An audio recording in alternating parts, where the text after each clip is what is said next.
Alors aujourd'hui, j'ai vraiment de la chance parce que j'ai la possibilité d'avoir trois grands sportifs avec moi.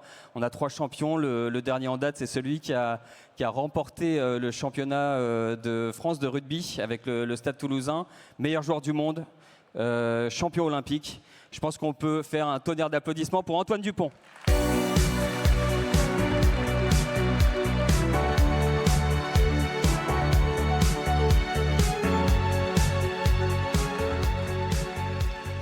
Antoine, merci d'être avec nous. Ça fait quelques jours là que tu es champion? Ouais, ça fait pas beaucoup de jours, c'est pour ça que j'ai la voix un peu enrouée, ou alors c'est à cause de la clim, je sais pas, on dira que c'est plutôt ça, mais on l'a bien fêté. Mais on aime bien célébrer chez BPI, donc on pense que c'est très important et on imagine bien que tu as bien célébré. Qu'est-ce que cette victoire, elle raconte d'un Antoine Dupont? C'est toujours des victoires du collectif qui je pense que le rugby est le sport le plus collectif, avec cette notion d'engagement et de combat qui décuple la notion de solidarité. Ce qui est assez incroyable, c'est de pouvoir arriver à gagner ce 4e titre d'affilée, je pense. Ça fait 6 titres en 7 ans pour notre génération. Et c'est peut-être ce qui est le plus dur une fois qu'on a réussi à gagner, qu'on a réussi à être en haut, d'arriver à garder cette motivation au quotidien, trouver cet équilibre entre remise à question, vigilance, mais garder cette confiance qui fait qu'on arrive à dominer même dans les moments où ça flotte un peu. Et je pense que c'est une extrême fierté pour nous tous et surtout pour le club d'arriver à gagner ce 4e titre d'affilée. Dans ces moments-là, qu'est-ce qui compte le plus? Est-ce que on est plutôt sur le talent, sur l'expérience, sur le mental, le collectif? Qu'est-ce qui fait la différence? Alors je pense qu'il y a toutes ces notions qui sont hyper importantes, mais bien sûr que dans les moments couperés comme ça, dans le très haut niveau, le mental il joue pour beaucoup. Si on regarde les statistiques du match, sans savoir le résultat, tout le monde nous aurait donné perdant. Je crois qu'on finit, on n'a que 35% de possession et d'occupation. On est plus pénalisé qu'eux, on a beaucoup moins d'occasions et pourtant on gagne le match. Peut-être aussi grâce aux précédentes années, on était plus expérimenté dans ces phases finales que l'équipe de Montpellier en face de nous. On a su gérer les temps forts, mais on a surtout su gérer les temps faibles, ne pas s'affoler, rattraper les coups, toujours être solidaire, ne pas flancher, mais surtout garder une intensité à toute épreuve. Je pense que ça a été la clé sur ce match. Je vais faire un petit retour en arrière parce qu'il y a eu 2 grands événements planétaires qui ont eu lieu ces dernières années. Je pense à la Coupe du Monde de rugby, premièrement, et puis au JO de Paris 2024. Toi, tu les as vécus de l'intérieur, tu as été porte-drapeau, tu as obtenu la première médaille française sur le rugby. Est-ce que tu penses, toi, que le regard des Français a changé par rapport au sport et à toute cette industrie finalement qui est en train de beaucoup évoluer? Honnêtement, je pense que oui, avec ces Jeux Olympiques, on a vécu une parenthèse, un moment hors du temps. C'était assez fou. Nous, on a eu la chance d'avoir cette première médaille et du coup de pouvoir profiter de l'événement, puisqu'au lendemain de la cérémonie d'ouverture, on avait fini la compétition alors qu'il y en avait qui étaient encore en train de se préparer. Donc on a pu sentir cette émulation. En se baladant dans Paris, je pense que plus personne n'avait de problème dans la vie. On avait juste envie de soutenir nos Français. Et je pense qu'on s'est tous surpris, nous de l'intérieur, mais aussi les supporters, à se prendre d'amour pour le sport de façon générale. Moi, j'ai croisé des gens qui m'ont dit, j'ai vu mon père pleurer pour la première fois dans les tribunes du Stade de France.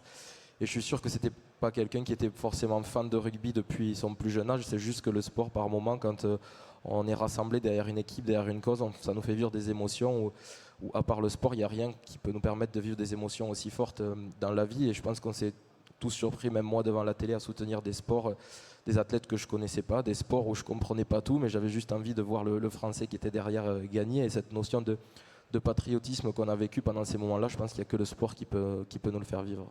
Alors ça procure beaucoup d'émotions et d'ailleurs on sent qu'en France on est en train quand même de basculer finalement d'une nation sportive à quelque chose de plus dans l'idée que aujourd'hui on le voit d'ailleurs ici, le sport ça rassemble parce qu'il y a du sport et des sportifs, mais aussi parce que ça constitue une grande industrie et que ça demande à se développer.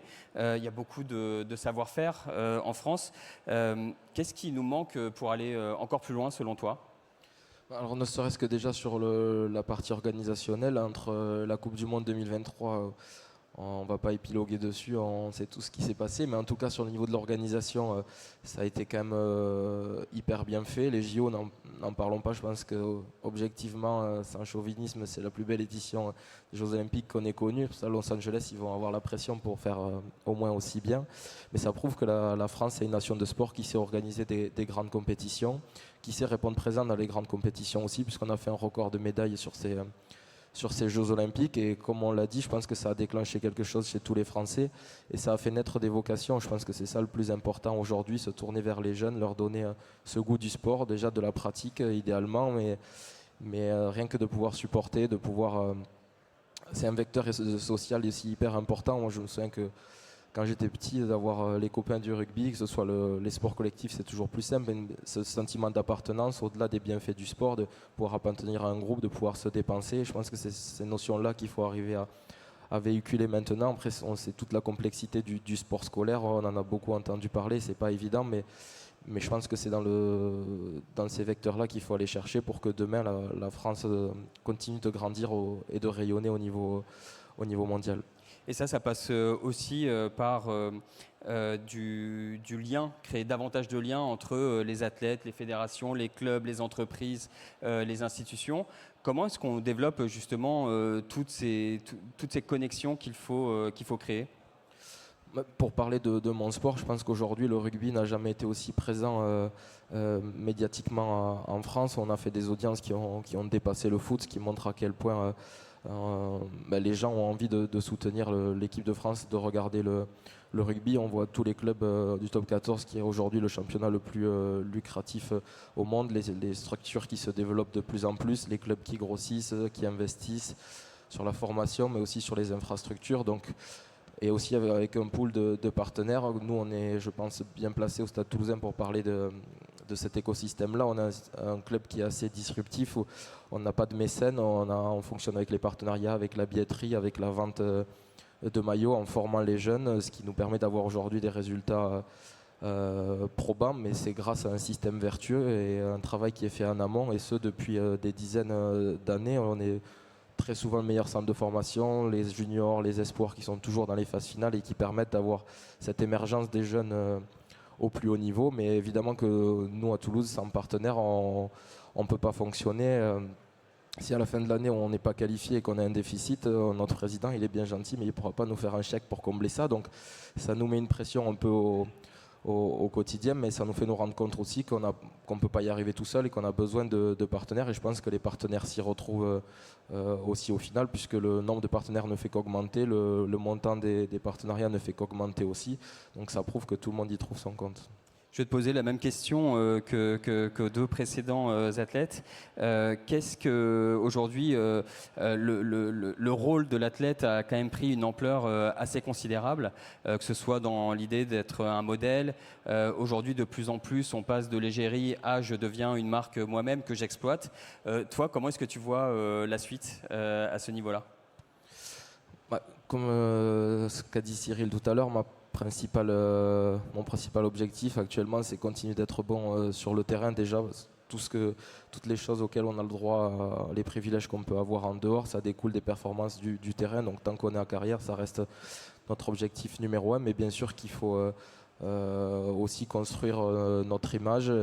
On a une responsabilité aussi vis-à-vis des jeunes, puisque moi quand j'étais petit, j'avais des posters des joueurs dans ma chambre et j'avais envie d'être comme eux. Donc rétrospectivement, sûrement qu'il y a des enfants aujourd'hui qui ont envie d'être comme nous, donc on a cette image-là aussi qu'il faut savoir véhiculer. Mais je pense que le plus important, c'est d'être aligné avec soi-même. Je pense que j'ai eu la chance d'avoir une éducation et d'avoir un cercle familial et amical proche depuis mes débuts, qui m'a toujours soutenu et qui est toujours là aujourd'hui, et qui saura me dire si jamais je flanche. Donc c'est pas quelque chose qui m'inquiète, mais c'est quelque chose auquel il faut être vigilant quand même. Et allez, dernière question. Qu'est-ce que tu as envie de partager là avec la salle ? Un mot pour eux. On a encore de la place dans les partenaires au Stade Toulousain, donc n'hésitez pas. Ils sont là pour ça. Non, mais simplement de pas hésiter à soutenir l'économie du sport français. Honnêtement, déjà parce qu'on en a besoin. On a plein de projets hyper intéressants, que ce soit Violette, que ce soit Cyril, dans leurs sports respectifs. Nous, dans les sports collectifs, ça allait également. Mais ne vraiment pas sous-estimer l'impact que peut avoir le sport dans tous les sens du terme. Mesdames et messieurs, je vous invite à l'applaudir. Merci beaucoup, Merci Antoine. beaucoup.